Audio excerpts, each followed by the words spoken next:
I just finished playing Middle-earth: Shadow of War, and it was a really good game. It was very enjoyable. It's quite rare for me to find a true AAA game, a game that you pay $60 for, and then you actually got something that you want to play for 30 hours, as I did. And yeah, it's quite rare. I can't think of many games that fall into that category anymore, and it really is AAA. It's just so well polished in so many ways. There's still some bugs, but they're pretty minor. Possibly even entertaining, but possibly also really frustrating. I'll show you one bug at the end of this video. It was quite funny. One of the main complaints I hear about this game is that it's too grindy in the end, and then that way it's trying to coax you into buying loot boxes. But I think that's a pretty retarded thing to say. It just doesn't make sense to me. So I'm gonna spoiler this here, but it's I mean, what can you spoiler? It's fucking Lord of the Rings. You know what's gonna happen. So basically, Talion fights fights Sauron. Is Sauron the Lord of the Rings? I guess so. The evil Lord of the Rings. Anyways, he fights Sauron, and then something goes wrong. So Talion is now forced to either bleed out on the battlefield or enslave himself to the Lord of the Rings, the Sauron.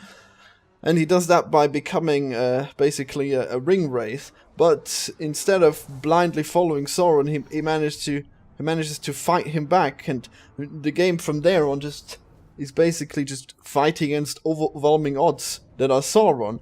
And I think this isn't too bad, because it makes sense, because Talion fights against Sauron, and in the end he loses because Sauron wins, right? Until the events of Lord of the Rings, the movie trilogy or book trilogy.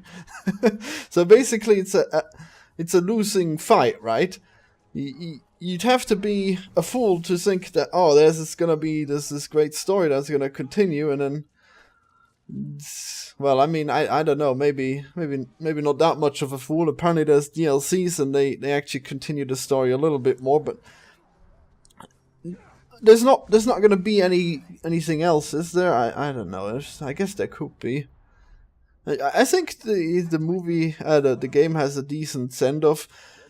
It requires you to do a lot of warfare, but that's kind of, you could call that grinding, but it's basically the game. The game is fighting sieges, in my opinion. Everything before that was just pointless story garbage, but what's really interesting is fighting the sieges and fighting the arms race of leveling up and then getting higher level orcs and everything. I think it's quite well done. So basically you just get, there's basically the last act of the game is just one battle after another, and there's no story in between. It's just the way I like it. But then you just, every time you repel an attacking army, or you recapture the fort after you failed repelling it, it's just the same thing. It just gives you more fucking armies that attack your forces. And it's pretty hard at first, because all your orcs are going to be level 10. The shit noob orcs, but it doesn't matter, because the orcs don't fight the war, you fight the war. It is literally all about you, because even if you die and there's only one enemy orc left, that orc will capture your fortress. So all you need to do is survive, and then, well, I guess you do have to prevent all of your orcs from dying, but I mean, you have to prevent just one from dying, and you don't die, and then eventually you kill the invading army. It's all up to you. Nothing happens without you being there, so I guess that means that he just magically fast travels to wherever the sieges are gonna be. But yeah, it's basically just that. It's basically you fighting a bunch of orcs, and I was missing that in Shadow of Mordor, because that game just ended and then there was nothing. And that's bad, because I couldn't play it anymore unless I wanted to start over, and I didn't want to have to deal with that fucking story again, so... yeah, it's basically that there wasn't enough there, but in this game, there's no reason not to want... In Shadow of Mordor, I had all my orcs, I had everything captured, and then I killed all my orcs, because I wanted new orcs to fight. And in this game, I don't have to do that, because now I've fucking played Sieges for like 10 hours, and now I don't... Now I've had my fill of orcs, and it was good. So basically, there's never a point where you don't want orcs on your team. There's no point where too many orcs on your side is... Well, actually, I don't know what happens after that. Probably not going to play it for a while, but at this point, up to this point, every orc was good. In Shadow of Mordor, every orc you get is just less fighting that you get into, but in this game... you need the orcs a little bit, but there's people that are completely bad at reviewing games that thought that you needed orcs to win these fights, and that's completely wrong. The first fortress that I took over by myself without the supervision of Bruce, the chopper, that one I just went in nakedly all by myself, and I fought and fought and fought, and I killed all of the orcs that lived in the fortress, all the captains, and so I captured the fortress, and it was amazing. I don't know why these people would go and then just go to the fighting pit and watch the orcs level up so that they can have a slightly easier fight. Pointless. Now, I did not play on a super high difficulty. I played on normal. I do that because games are usually balanced to be the optimal experience around normal, I would say. And I mean, yeah, fuck it. I'm not taking the risk. There's too many bad games that just turn to shit when you turn the difficulty too high, so I don't do it anymore. That's why hard games are good, because they're balanced for that difficulty. If you just turn up a game that's not supposed to be... There's some games that will ruin the experience, like fucking Wolfenstein. Don't play that game on hard. That game is fucking diarrhea on hard. Wait, that doesn't make sense. Diarrhea soft. Well, this is a bad analogy. So yeah, the loot boxes never came into play, and you don't even have to buy the loot boxes. You can get loot boxes by fucking playing online missions, quote unquote online missions, which are just basically like Spore, the game, online creatures. You just get to fight against the orcs from the world of another player, but the player's not there, so it's not actually online. It's just downloaded orcs, I guess. But I guess they're called Online Vendetta, so yeah, you can avenge your people that died, and then you can go into the world and kill that orc. I don't even know if the orc dies for them. I guess not, because I never noticed any of my orcs just getting killed by strangers. So it's all just... I guess it's just interesting, but also pointless. And then at the end you get a loot chest that you can't get any other way unless you pay money, but... Yeah, whatever, you could get those if you want. So there's not even a reason to buy the fucking loot chests unless you want to play the game for less time, in which case why are you spending money on it? So the question is, why did they put in the loot boxes if they're pointless? I don't know. I guess if they can exploit stupid people, who doesn't want to exploit stupid people, right? I mean, I'm never gonna buy those loot boxes, so they don't bother me, and they didn't even fucking come up.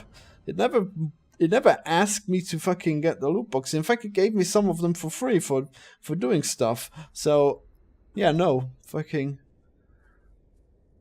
there's not even that good stuff in there. You'd have to be a complete fool to put money in there, so... Basically, I don't know. It's like... When you I guess it's like a donation at that point. Why not allow donations, whatever.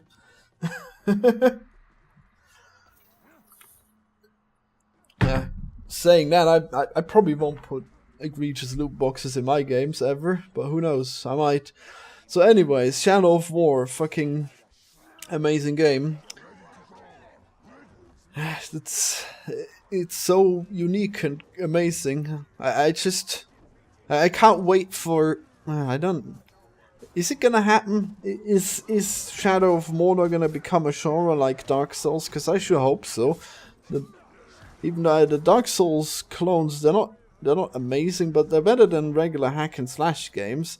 And this is basically another type of another way to improve the genre, or any genre really. You could have these orcs, but instead of orcs, they could be anything. They could be fucking pirates. If they were pirate captains, that would be the best game ever. If you had a game where they had like randomized peg legs and randomized freaking eye patches and hook hands and crazy magical sabers, and some of them carry an actual cannon around, and another one has a chain, and it could be anything. It's freaking that one pirate girl that always disguises herself as a man so she can go on a pirate ship.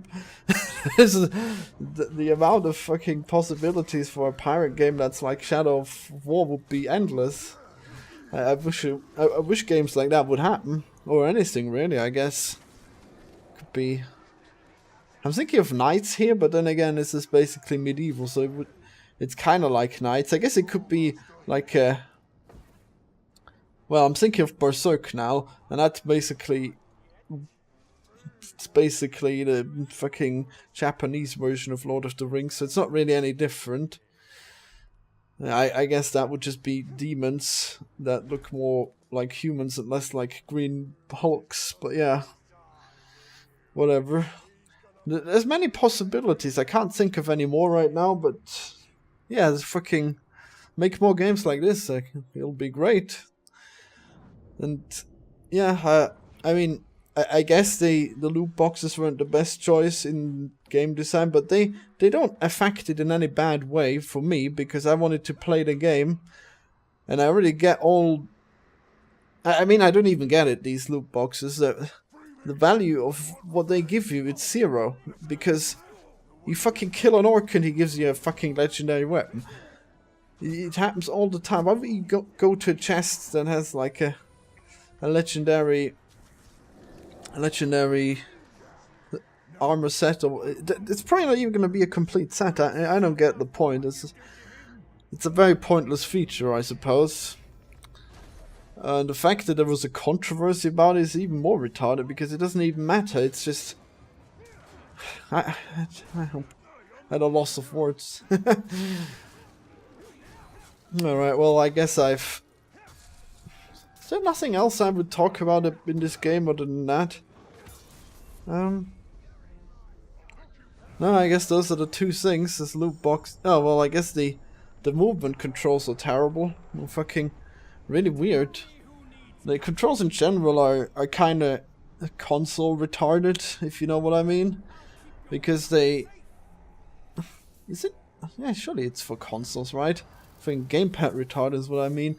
It's because buttons do the same thing. I mean, one button does multiple things and it's context relevant, but it doesn't make sense because you don't get the ability to properly choose in some situations, and there's enough buttons on the keyboard, but it's not using them, so I think it's console retarded, but maybe I should have gone in the options. Maybe there is more options. I didn't even go into the options, that's how good the game was. And the last part is the art style. I don't like the art style. I mean, I like the assets, but I don't like the colors. The colors look terrible. I don't know, there's something off about it, and the HUD is also not great. It's just... it clashes, it covers up things, but it's functional, I guess. I just really don't like the colors when it gets really dark and you can't see shit, and then the screen fucking goes It goes fucking Call of Duty champ, but in grey because you're so fucking ghost edgy. Fucking, it takes forever to. If you drop low health, it's really painful. You hear the heartbeat and everything. It's just disgusting, and stuff like that just isn't good art, in my opinion. And stuff like fucking mandatory stealth.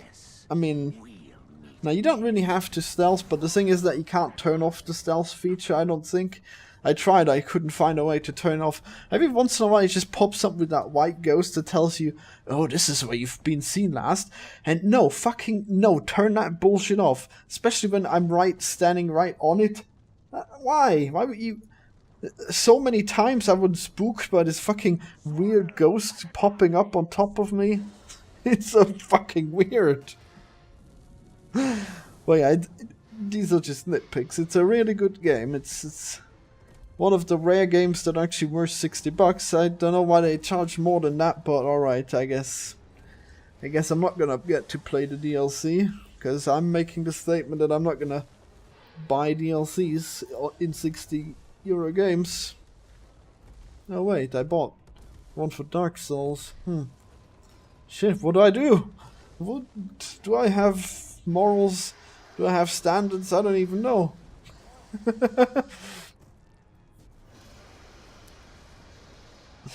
Is this a review? Is this a rant? Well, I don't care. I mean, I care. I just don't. I think it's good enough. here's that amazing bug I talked to you about. So basically, here's this fight with the Balrog, and here's what it should look like, and then here is what it looked like in the buggy version, and I couldn't proceed because I couldn't. It was just infinitely brawling with the other thing. So I couldn't advance the fight, and even shooting it didn't help. It probably had something to do with the fact that it didn't play the cutscene properly. And then it didn't spawn the wings on the Balrog, so the Balrog was still in his... He didn't have the assets to interact with the boss fight, and then he was just infinitely brawling with this fucking wooden beast. It was pretty silly.